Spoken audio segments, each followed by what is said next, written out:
निस्तब्ध और शांत सिद्धाश्रम में कुछ हलचल, कुछ चेतना, कुछ आनंद की अनुभूतियां होनी चाहिए।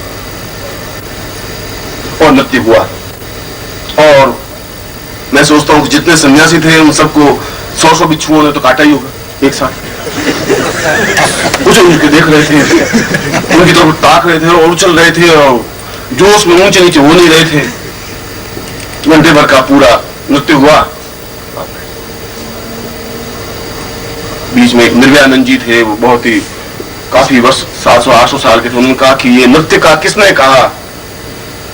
मैंने कहा नृत्य का तो मैंने कहा है। उन्होंने कहा कि ऐसा असली नृत्य और इस अप्सराओं से।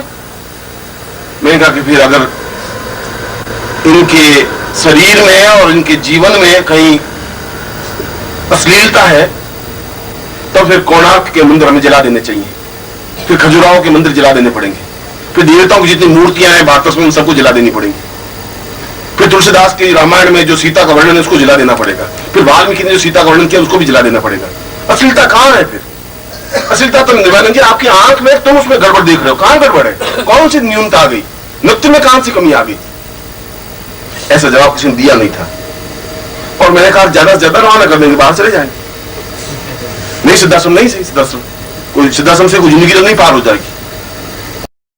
कि आपने इनको कहा था, मैंने कहा था। और मैंने इसलिए कहा था कि यह नृत्य जीवन का एक आवश्यक तत्व है और उर्वशी और रंभार, मेनका और अप्सराएं भी जीवन का एक आवश्यक तत्व है। अगर आपको कोई अश्लीलता दिखाई दे तो आपकी आंख में जरूर हो सकती है, इनकी आंखों में कहीं कुछ नहीं है।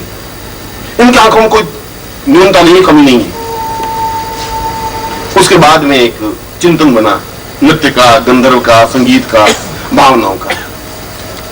और ये सारी बात और पृष्ठभूमि आपके सामने स्पष्ट करने के पीछे मेरा मकसद और मंतव्य यह था कि अप्सरा साधना करना भी उतना ही जीवन का एक आवश्यक तत्व और धर्म है जितना कि हम किसी देवता की साधना करें। वहां देवता की साधना अलग रूप में की जाएगी, अप्सरा की साधना अलग रूप में की जाएगी। उसके लिए भी आपका एक सजग और प्रखर व्यक्तित्व होना चाहिए। और यदि आपके पास पुरुषत्व है, यदि आपके पास क्षमता है, यदि आपके पास जीवन शक्ति है, तो निश्चय ही आप साधना में सिद्धि प्राप्त कर सकते हैं। क्योंकि सिद्धि प्राप्त करने के लिए आप में एक बल होना चाहिए, साहस होना चाहिए, दृढ़ता होनी चाहिए। इस प्रकार से घिसा पिटा जीवन जीने वाले शिष्य नहीं बन सकते। मैं जीवन का, मेरे जीवन और मेरे शिष्य की तो परिभाषा बन ही नहीं सकती। मैं जीवन में इस प्रकार से जिंदगी जी नहीं। मैंने अपने जीवन को अपने ढंग से जिया है और जीवन के प्रत्येक क्षण का आनंद लिया है और लेता हूं। मैं इस बात की चिंता करता हूं कि कोई क्या कह देगा। और यदि आलोचक पहले 500 थे और 600 अगर हो गए तो मैं ये समझता हूं कि मेरी आवाज में कुछ ताकत और ज्यादा आई है, कुछ मुझे कहने की क्षमता पहले से ज्यादा बढ़ी है, इसलिए 100 आलोचक और बढ़ गए। अगर 100 शत्रु और ज्यादा बढ़ जाएंगे तो समझूंगा कि मेरी पर्सनैलिटी में कुछ और निखार ज्यादा आ गया है, इसलिए 200 शत्रु और पैदा कर दिए। मुर्दा और कमजोर और गए बीते लोगों के शत्रु नहीं बनते, काय और नपुंसकों के शत्रु नहीं होते। आलोचना उनकी होती है जो मर्दान की रखते हैं, हिम्मत रखते हैं, साहस रखते हैं, क्षमता रखते हैं। और अप्सरा भी साधना में सिद्धि उनको ही प्राप्त होती है जो पूर्ण रूप से मर्द और साहसी होते हैं। काय और बुज़दिलों के पास तो पत्नी भी नहीं रहती, वो भी घर छोड़ के पीछे चली जाती है। अप्सरा तो बहुत दूर की बात है। इसलिए किसी भी पुरुष के लिए अप्सरा साधना करना कहीं दोष युक्त है ही नहीं। वशिष्ठ ने स्वयं कहा है, पूर्णम वदेय स्वर्ण वदेव तुल्यम अप्सरो हताम सरितम सदिम वदेव। स्वर्ण देह अप्सरा को सिद्ध करना जीवन की श्रेष्ठता है। किसको कह रहे हैं? अपनी पत्नी मैत्रेयी को, कात्यायनी को, दोनों पत्नियों को सामने बिठा करके वशिष्ठ कह रहे हैं कि मुझे जीवन में जितना रघुकुल पसंद है, मैं रघुकुल की रक्षा करने के लिए जितना धर्मगुरु हूं, उतना ही मुझे अप्सरा साधना करने में भी आनंद की अनुभूति होती है। क्योंकि जीवन में आनंद का प्रवाह अप्सराओं के माध्यम से संभव है। और विश्वामित्र ने तो मेनका को प्रत्यक्ष किया, अपने आश्रम में बुलाया, नृत्य करवाया। कणाद ने जब अणु की रचना की, अणु का ज्ञान प्राप्त किया, तो उस अणु के ज्ञान को जो अणु हम आज बन रहे हैं उसमें अणु की पूरी थ्योरी उस कणाद ने जो विकसित की अप्सरा के माध्यम से प्राप्त हुई। और वे स्वयं इस बात को कहते हैं, नम्यो वताम पूर्व मदेव तुल्यम स्वर्णो वताम सहितम सदैव। मैं स्वर्णवती अप्सरा, मैं तुम्हारा धन्यवाद अर्पित करता हूं कि तुम्हारे माध्यम से मुझे अणु की रचना का ज्ञान प्राप्त हुआ। इसका मतलब है कि ये सब विश्वामित्र और वशिष्ठ और त्रिर कणाद सब मूर्ख थे, ये सब गंदे थे, घटिया थे, असभ्य थे, अश्लील थे। श्लीलता और अश्लीलता की कोई परिभाषा नहीं होती। मैं अपनी आंख से बिल्कुल दो स्त्रियां आमने सामने खड़ी, एक मेरी बेटी खड़ी है, एक मेरी प्रेमिका खड़ी या मेरी पत्नी खड़ी, मैं पत्नी को एक दूसरी नजर से देखूंगा, अपनी बेटी को दूसरी नजर से देखूंगा। हालांकि दोनों की दो आंखें, एक आंख है, वैसे ही बाल है, वैसा ही शरीर है, वैसे ही हाथ पांव, मगर उसको देखने का ढंग अलग होगा, उसको देखने का ढंग मेरा अलग होगा, उसके बारे में चिंतन मेरा अलग होगा, उसके बारे में चिंतन मेरा अलग होगा। इसलिए श्लीलता और अश्लीलता, गंदगी और अच्छाई तो मेरे हृदय में है, चिंतन में, विचार में तुम्हारे। अगर वहां कुछ गड़बड़ नहीं है तो फिर कहीं किसी प्रकार की न्यूनता जिंदगी में है ही नहीं। और यदि कोई दूसरा आलोचना करता है तो यह आलोचना उसकी नहीं है, यह आलोचना तुम्हारे खुद के शरीर के अंदर की भावनाओं की है।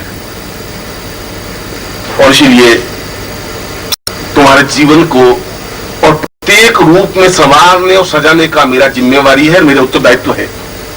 इसलिए केवल देवताओं की साधना करने के लिए तुम्हें प्रेरित नहीं कर रहा हूं, मैं ये भी चाहता हूं कि तुम्हारे जीवन में बुढ़ापा नहीं आए, मैं ये भी चाहता हूं तुम्हारे जीवन में आनंद और मस्ती रहे, मैं ये भी चाहता हूं तुम्हारा प्रत्येक क्षण सार्थक हो सके, जीवंत हो सके, सजग हो सके। और ये सजगता, ये जीवन की चिंतनता, ये पूर्णता देवताओं की साधना के साथ साथ ये आवश्यक है कि अप्सरा साधना के माध्यम से ही हम अपने वृद्धावस्था को यौवन अवस्था में परिवर्तित कर सकते हैं। जब च्यवन ऋषि ने बहुत वृद्ध हो गया, जर्जर हो गया, पुत्र हुआ नहीं और शरीर के सारे रोम सफेद हो गए, तो ब्रह्मा ने स्वयं च्यवन को कहा कि तुम्हें अप्सरा साधना करनी चाहिए, क्योंकि इस वृद्धावस्था को यौवनावस्था में बदलने के लिए और कोई देवता सहायक हो ही नहीं सकता। और च्यवन ने स्वर्ण अप्सरा साधना की और करके और पूर्ण यौवनमान प्राप्त किया, जिसको तुम च्यवनप्राश, जिनमें आगे जाकर के वेद की कई ग्रंथ रचनाएं की। ये तो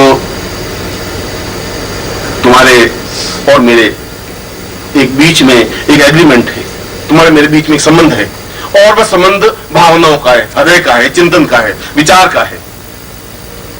क्योंकि तुम मेरे शिष्य हो और मैं तुम्हारा गुरु हूं, तो मैं तुम्हारी प्रत्येक क्षण को जीवंतता दे सकूं, प्रत्येक क्षण को आनंद, तृप्ति दे सकूं, पूर्णता दे सकूं।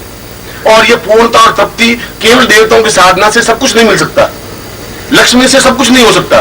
मैंने अभी तुम्हें उदाहरण दिया कि लक्ष्मी से आनंद की अनुभूति नहीं हो सकती। तुम्हारे पास लक्ष्मी है, उससे तुम्हें नींद नहीं आ सकती, कोई जरूर नहीं नींद आवी, तुम्हें भूख नहीं लग सकती, उससे अच्छे वस्त्र खरीदे जा सकते हैं, अच्छे मकान तो बनाए जा सकते हैं, जीवन का आनंद प्राप्त नहीं हो सकता।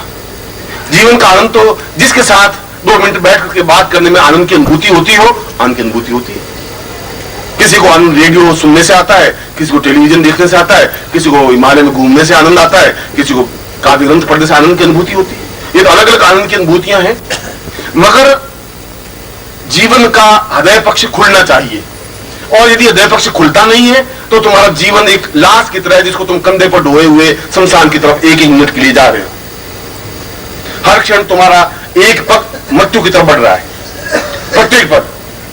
अभी 2000 पग बाकी थे, तो अब 1999 पग बाकी रह गए, फिर 1998 रह गए, क्योंकि तुमने चेतनता है ही नहीं, तुम्हारा हृदय पक्ष जागृत ही नहीं है। और हृदय पक्ष जागृत नहीं है तो उस हृदय में अपने गुरु को तुम उतार ही नहीं सकते। खुला ही नहीं है दरवाजा, तो गुरु आएगा कहां से? जब दरवाजे किवाड़ ही बंद है हृदय के, तो गुरु उसमें प्रवेश ही कहां से कर सकेगा? फिर तुम्हारे जीवन में चेतनता आ ही नहीं सकती, फिर तुम्हारे जीवन में ज्ञान आ ही नहीं सकता, तुम्हारे जीवन में पूर्णता आ ही नहीं सकती, क्योंकि अधूरापन तुम में है, गुरु में न्यूनता नहीं है। गुरु तो तुम्हारे हृदय में उतरने के लिए तैयार है, मगर तुम अपना हृदय पक्ष जागृत तो कर सको, चेतनता दे सको। और तुम्हारा हृदय पक्ष खुलेगा तब तुम देवताओं का दर्शन कर सकोगे, हृदय पक्ष खुलेगा तब तुम अपने गुरु को सही ढंग से पहचान सकोगे।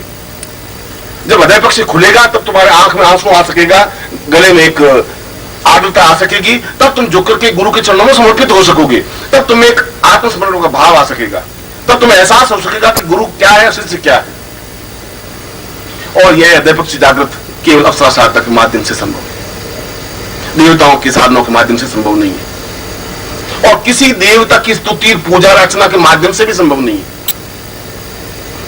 यदि आपने आनंद लहरी पढ़ी हो, शंकराचार्य ने उस आनंद लहरी का वर्णन कभी आप जिंदगी में पढ़े तो संस्कृत का एक अद्वितीय ग्रंथ है जिसमें भगवती पार्वती का वर्णन किया, उसके स्वरूप और सुंदरता का, उसके होठ का, उसके नाक का, उसके कान का, पार्वती के एक एक अंग प्रत्यंग का वर्णन किया है। और शंकराचार्य जैसे सन्यासी ने वर्णन किया है। इसका मतलब तो घोर अश्लील शंकराचार्य थे। इतना नाजुक और सुंदरता वर्णन कर दिया पार्वती का और फिर मां का। बहुत गया बीता आदमी था। अगर मैं ये शब्द बोलता हूं तो ये गड़बड़ मेरे हृदय की है, शंकराचार्य की नहीं है, पार्वती की भी नहीं। एक नारी के गुलाब के पुष्प को अपने गुलाब का पुष्प कहा, इसमें दोष क्या हो गया?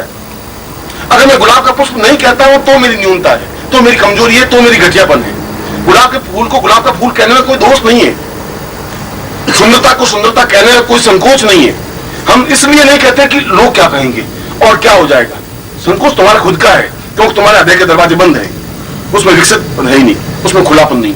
और खुलापन नहीं है तो तुम समझ नहीं सकते, दबे हुए हो, बींचे हुए हो। और मैं कह रहा हूं कि तुम मुर्दा शरीर हो और उस मुर्दा शरीर को ढोकर के बढ़े जा रहे हो।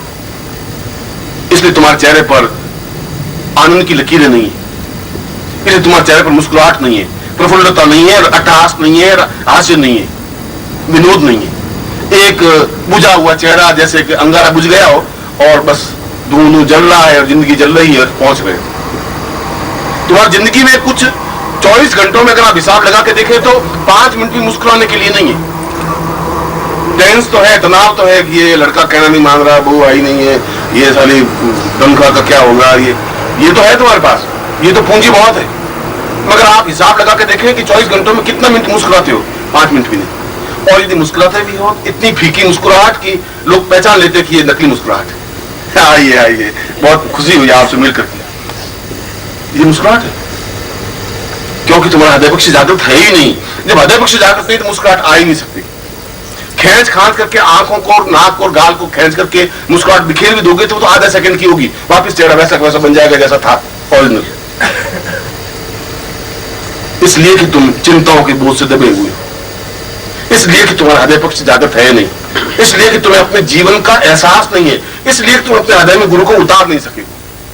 और मैं तुम्हें पहला पाठ पढ़ा रहा हूं कि तुम्हारा हृदय पक्ष जागृत होना चाहिए।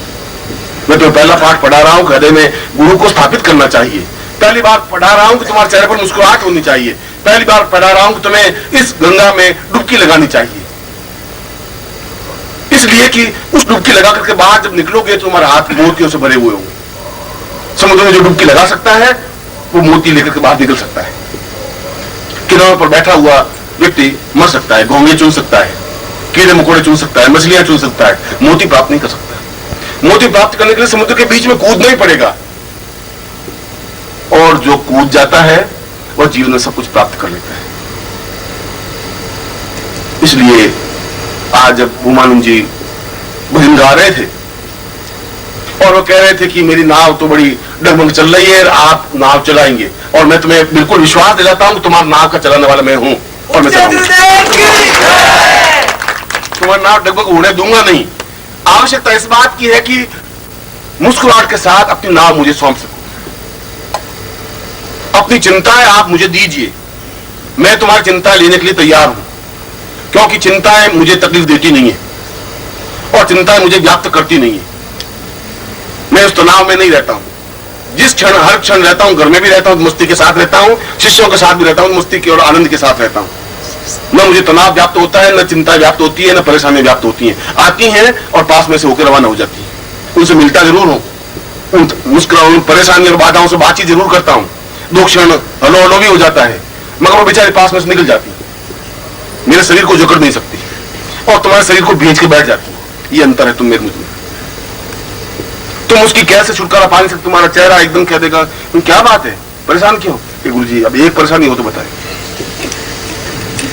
अब बस ठीक है गुरु जी, बस अरे ठीक क्या हुआ क्या? एक तो ये लड़का पढ़ता नहीं गुरु जी, और ये पत्नी कहना नहीं मानती, और ये तनख्वाह मुझे मिलती नहीं, और ये साला ये गड़बड़ और अलग, और उससे एक जमीन का सौदा हुआ तो वो पैसा खा गया गुरु जी। तुम्हारे पास तो कई कई पत्नियां हैं और जकड़ के बैठी हुई, और मैं जिस प्रकार तुम्हारे पास आती हैं उस पर मेरे पास भी आती हैं, भी परेशानियां, बाधाएं, अड़चने, कठिनाइयां, समस्याएं, मैं जिंदा हूं और पुरुष हूं तो आएंगी। पुरुष के पास स्त्रियां आती हैं, सब बाधाएं, अड़चने सब स्त्रियां हैं, आएंगी, पास में निकल जाती हैं। और उनको देखता हूं, बातचीत कर लेता हूं, वो भी कहती हैं क्यों, क्या बात नहीं, ठीक है चलो।